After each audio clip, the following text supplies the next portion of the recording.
John Nichols. I am the CEO of Nichols, Brosch, Wurst, Wolfe Architects. We've specialized in hotels and hotel design and mixed-use project design. Many projects include major office buildings as well as hotels and residential buildings. The mixed-use projects are always exciting to work with. Over on Miami and Miami Beach, we have done so many hotels, and so many of these hotels were renovations of older historic hotels where we renovated that building, brought it back to life, and put an addition onto it or adjacent to it, and then gave it a whole new life. Okay. Perfect. I don't think there's one that's a favorite, really, because each one of them has its own challenges, each one of them has its own uniqueness, and we try to bring out and feature that uniqueness of the building itself and the environment. But in particular with these older historic buildings, we try to really do a good job preserving history while bringing it up to date. And we've done with so many projects, the Loews, the Ritz Carlton, over on Miami Beach, the Fontainebleau, the Eden Roc. All of those were restorations of old historic hotels. We are doing some very exciting projects around the country. In Tampa, we're doing a beautiful new JW Marriott convention hotel, 500-room hotel adjacent to the Tampa Convention Center. It's part of a large mixed-use project over there that includes over 40 blocks in downtown Tampa, which has all types of other residential, office, retail uses, all walkable streets. We're also doing a new Addition hotel as a part of that overall complex. And that's a very exciting project.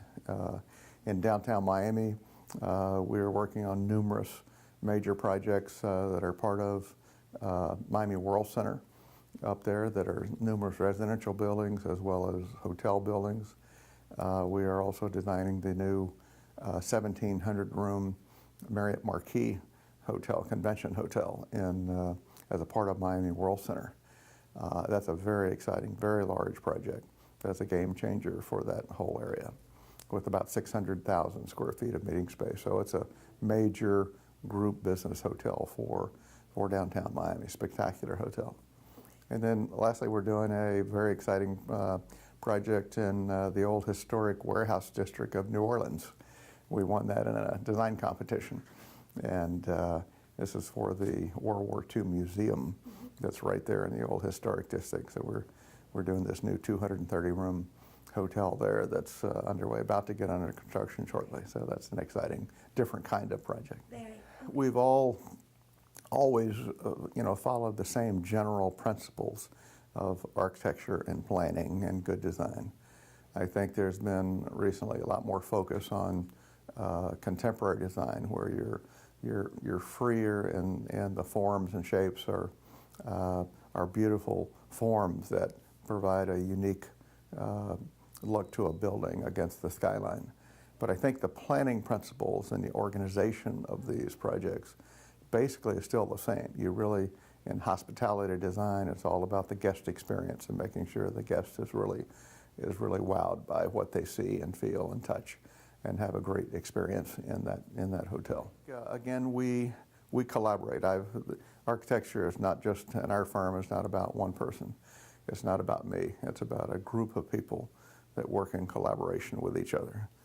I've got terrific partners that have been with me for a long time. We've got terrific associates, and all of our people in our firm are like a big family.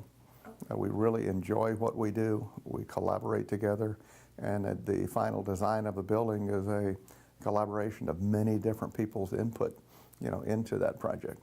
And I think that makes it a very special project that is seen from different viewpoints.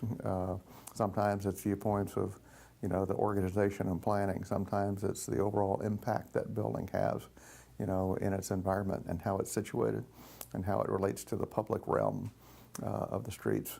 And so do you get all of that input, do you wind up with a great building. And so I think that our approach to design is really a collaborative one where we all participate in bringing something to life. Okay. Past 50 years. Well, I started off designing houses and teaching architecture at the University of Miami and University of Manchester in England, and that let me get into practice very early age. And I think, like I say, the evolution is one. Once you design, I was very fortunate to design a couple of small little motels very early on, back in the early 1970s.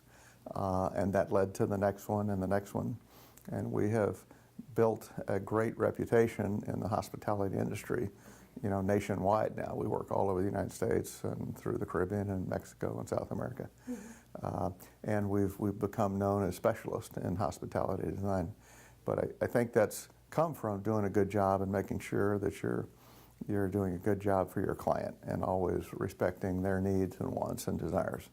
And so our clientele are people that, in many companies and hospitality companies, that we do multiple projects for. Projects that are here in Texas and California and New York, and as these development companies move around. We have great relationships with most all of the major hospitality companies like Marriott and Hyatt and Hilton. We work with them over and over and over again.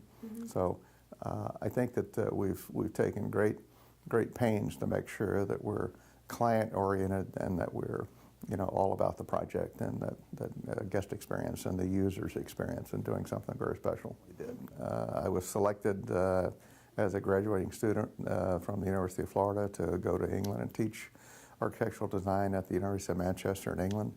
They're a very conservative country, as you know, especially back then.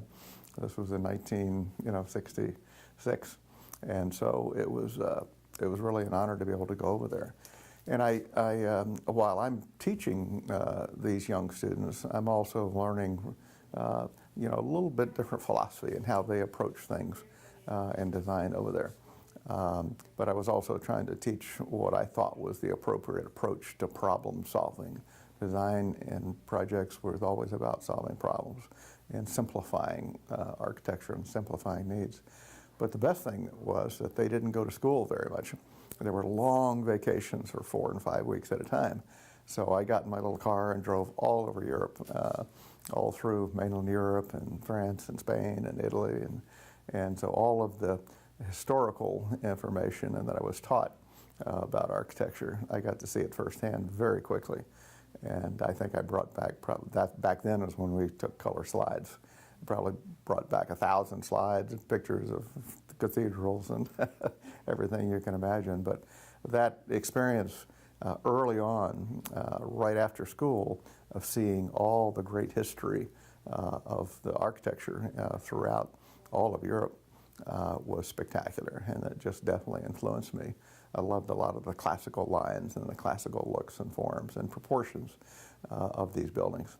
And I was just always amazed at how they could ever get them built over there back hundreds of years ago. There was no cranes. Literally generations of people, the fathers, had their sons work on it. Those sons had their grandsons work on it, and it just went for hundreds of years sometimes it took to build some of those buildings.